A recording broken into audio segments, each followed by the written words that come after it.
Alright, welcome back to another packet tracer activity. This is 625, assigning IP addresses. So we are doing some more subnetting and some more configuring of some routers with some more commands at the end that we haven't done yet. So let's get started. We've got this whole table we'll need to fill out, but we'll need to look through to see what our requirements will be.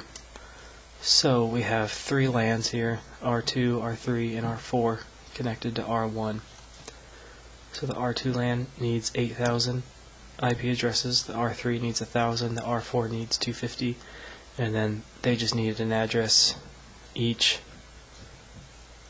between all the routers. So we're going to need 1, 2, 3, 4, 5, 6 subnets. 8,000 is the maximum for the single subnet. R2 needs 8,000, R3 needs 1,000, R4 needs 250, and we need 2 for each of the serial connections. So that's a total of 8, 9, 92, 56, 9,256. In a /16 you can have 66,000 IP addresses. So we've got plenty. So we're going to start with the largest segment, which is the R2 LAN that needs 8,000. The smallest subnet we can use is 8,192.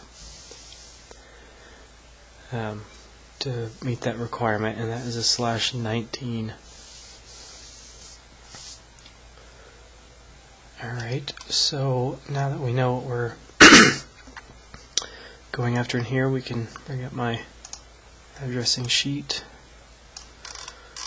So we're right here. We start at 172.16.0.0 for the network address. The next address is the first. And there's the 19 bits for the network address, and so that will go, and once again you can divide 8,192 by 256 and you'll get 32 of those.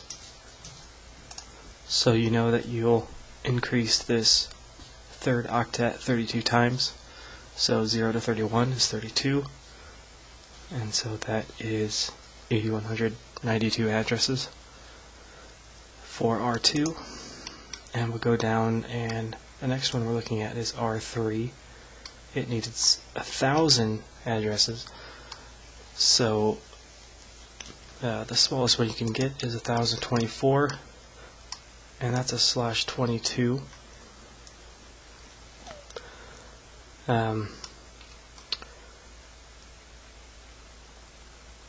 So you take that 1,024 divided by 256, and you know you have to increment this third octet 4 times.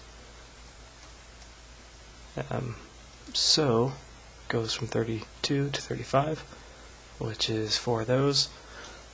It's the /22, so that makes this subnet mask 252.0.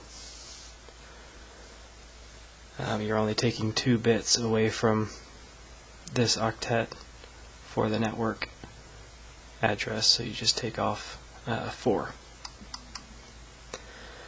And then we go to the R4 and put the next bunch up there. They need 250, so that's only, we can use just one, we can use a /24. You're the most familiar one, seems like. 255.0, which means you will have the addresses from 36.1 to 36.254 that are usable, and that will meet the requirement for 250. And then we need to figure out networks between our routers, and they'll need 4 addresses because the bottom one is the network and the top one is the broadcast So there's only 2 usable addresses in their networks. So you only need 2 bits to do that. That's why it's a /30. You only need 2 bits for the host, so that makes it 255, 255, 255.252. And it's real easy to count. You start at 0. The next number is your first. The next number is your last. The next number is your broadcast. So 3. And then down to this connection, 4, 5, 6, 7, and 8, 9, 10, 11. So that's how I came up with those. And now we're assigning all these to a specific spot. So first we're going to assign addresses to the R1 router. And we take the first valid out of these 3 and put them on R1.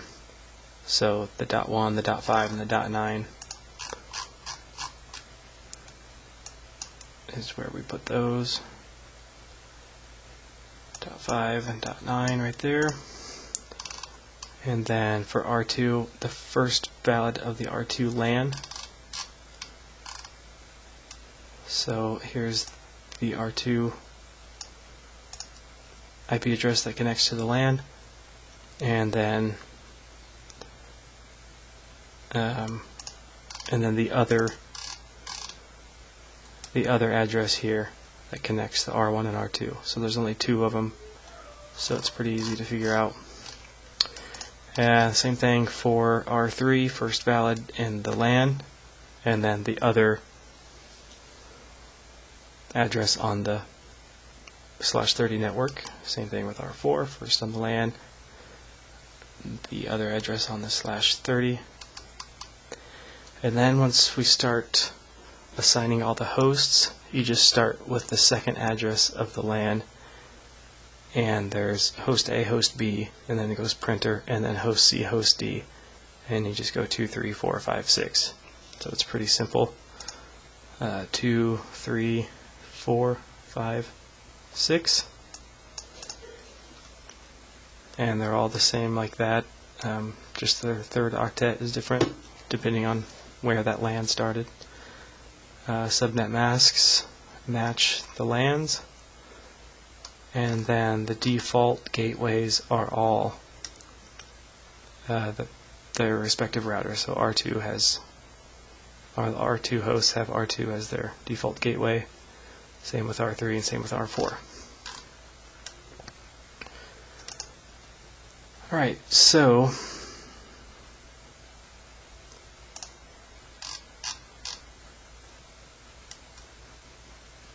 let's get to work putting those on there. So 625.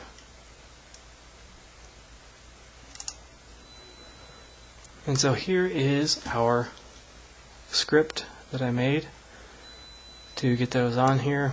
For router 1, you enable configure terminal, go into the serial 000, and we're just putting the 37.1, 37.5, 37.9 with the subnet mask. So we're just taking these addresses here and putting them into the script. So remember to add the subnet mask after the IP address. Remember to put no shut after it, so they're all on. And then R2, R3, and R4 are all the same, just of course the IP addresses are different, but it's the same interfaces on each one of them. So let's start with R1.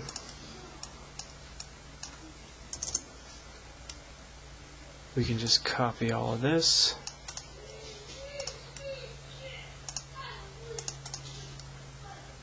Paste it in. And then R2.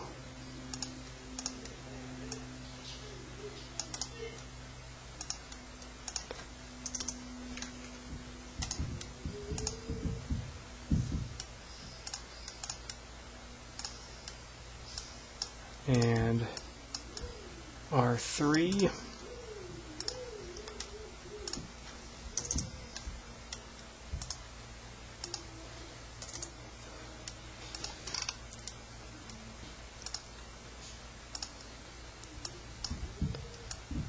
And R4.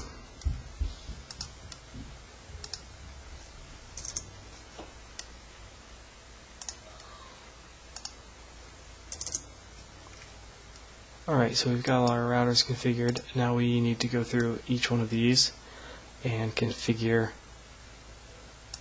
the host devices. So, I'll show you how I do the first one, and then I'm going to pause it and do the rest. So just go to host A, desktop, IP config, and the IP address is 172.16.0.2. Subnet mask is 255.255.224.0. Gateway is 172.16.0.1. So I just like to copy this one because I'm going to use it 4 more times. And to host B.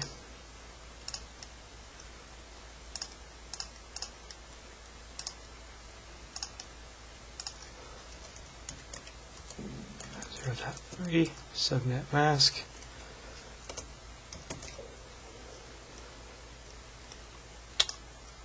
And then the printer, just a little different. Put the gateway here, then go to the fast Ethernet interface for the IP address.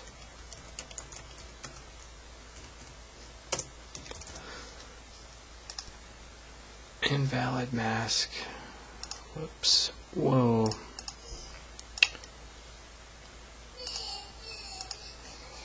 Thing gets serious on you.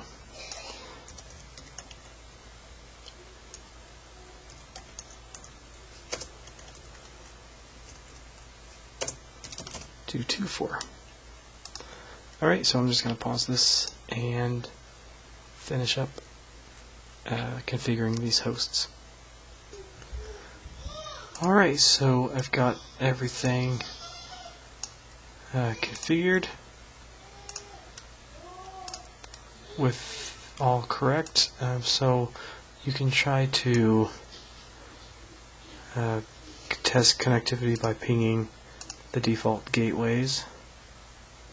The activity says because we have no protocol running and no static routing, we can only ping directly connected neighbors. So obviously these should all ping their default gateway. It's the only thing they're hooked up to. What did I do there? Press the wrong button.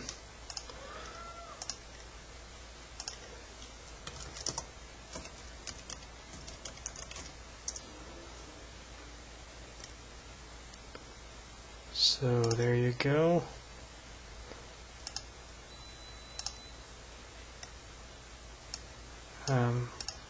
Ping from router 3 to router 1.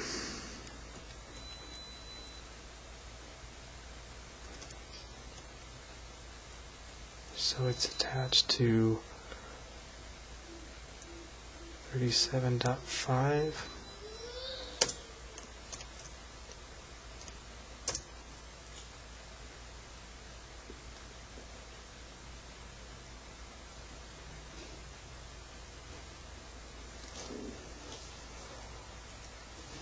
Alright, so it's 0%.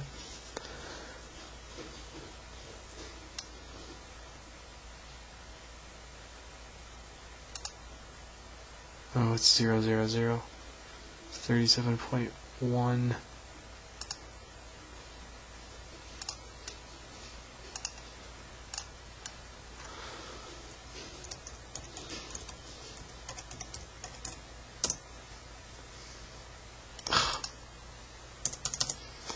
If I could press the right buttons. Ping 172.16.37.1.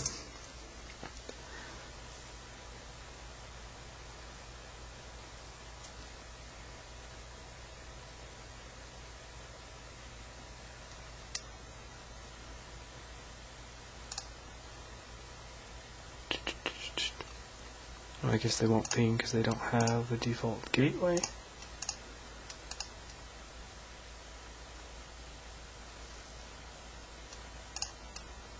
Let's check our results here. So it looks like we've got everything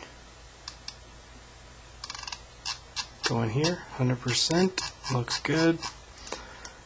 So there you go, that was another IP addressing scheme and how to implement that on the network. So thank you very much for watching.